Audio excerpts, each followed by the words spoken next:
사도 바울은 어떤 하나님을 지금 이야기를 하고 있느냐면 미쁘신 하나님을 이야기하고 있어요. 미쁘신 하나님. 우리말 중에 참 어려운 말 중에 하나가 이 미쁘다 하는 이런 표현이에요. 믿을 수 있을 만한 분이다. 영어로 그저 옮기면 trustworthy라고 해요. trustworthy. 그러니까 믿을 만한 분이다. 이런 뜻인데, 그래서 이제 그걸 쉽게 풀면 그런 것이고, 우리 어려운 성경 표현으로 하면 신실하다. 신실하신 하나님. 여러분, 우리 하나님은 신실하시다 할 때 요 미쁘시다, 요게 이제 영어로 옮기면 faithful이에요. faithful. 그래서 faithful, faith는 믿음이고 trust도 신뢰, 믿음 이런 것이잖아요. trustworthy나 faithful. faith가 full하다 이거예요. 충만하다. 그러니까 이게 정말로 우리가 믿을 만한 그런 하나님, 정말 우리가 신뢰할 만한 분, 그런 하나님을 지금 이곳에서 오직 하나님은 미쁘사 이렇게 표현을 해놓은 거예요. 이게 히브리어로 옮기면 하나님의 이름 중에 하나입니다. 이게 엘네만이라는 하나님의 이름이에요.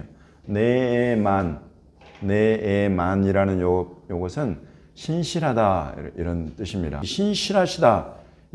하나님의 신실하심을 시험당하는 이스라엘, 시험당하는 교회에다가 지금 선포하고 있는 거예요. 사도 바울이.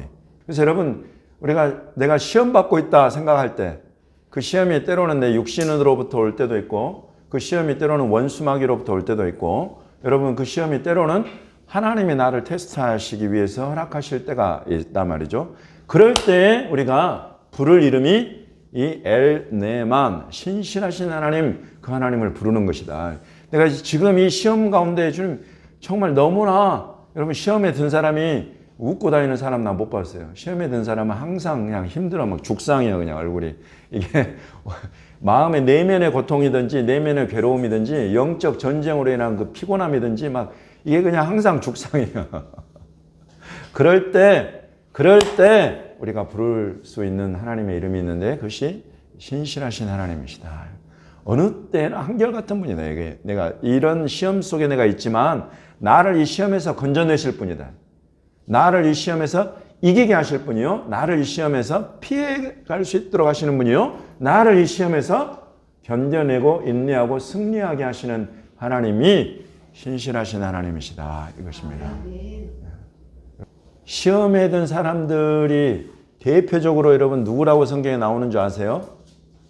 시험 당한 사람들 대표적으로 누구냐면 이스라엘이에요. 영광이 큰 만큼 고난도 크다라는 부분에서 이 백성이 하나님께 택함 받은 순간부터 해가지고 이들은 그냥 온통 맞닥뜨리는 게 시험거리들이에요.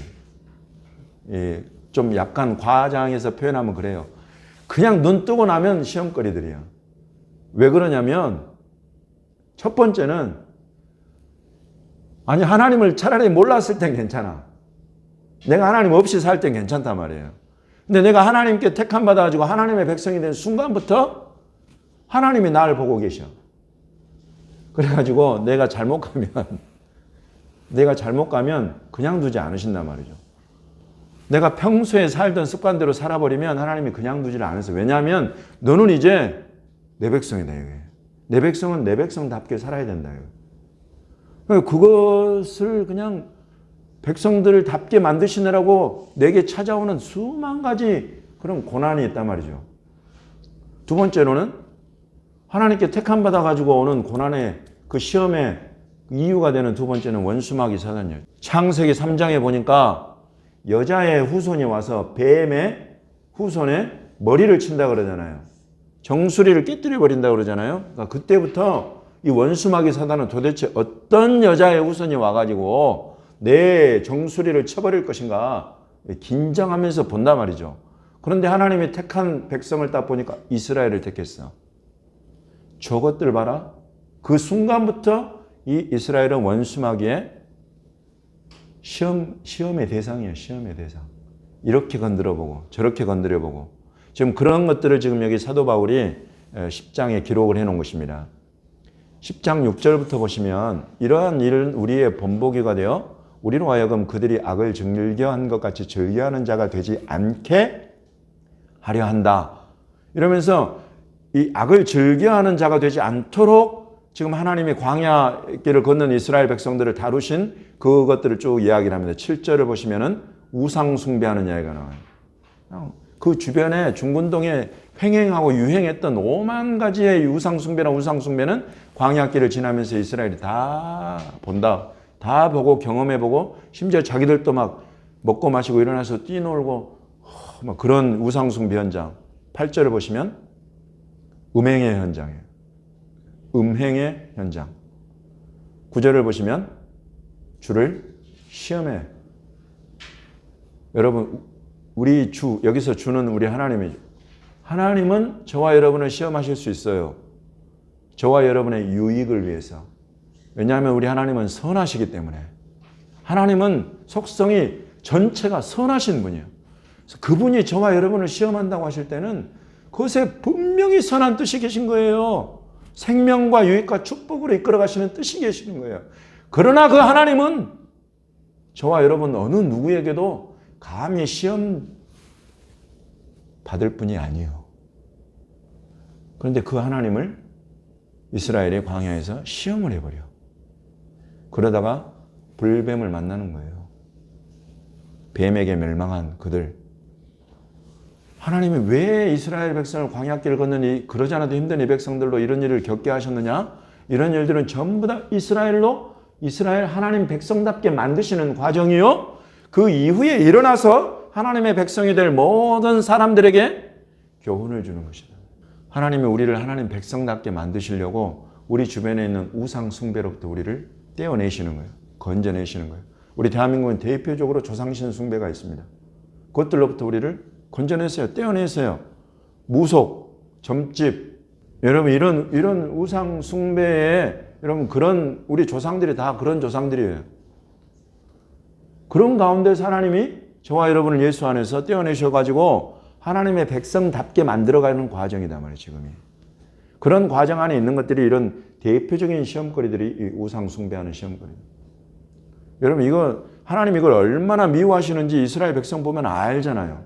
그런데 이게 그냥 믿지 않는 사람들의 문화가 아닌 거야.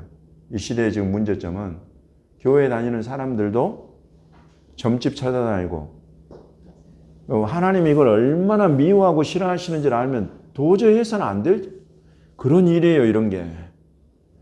그 대표적으로 나온 게 지금 우상숭배, 음행, 그리고 주님을 시험하는 것, 그리고 또 원망하는 것. 이런 것들을 하나님이 얼마나 싫어하시는지를 이스라엘 백성들을 통해서 보여주셨단 말이죠. 이스라엘을 그곳으로부터 그런 죄성으로부터 구해내시기 위해서.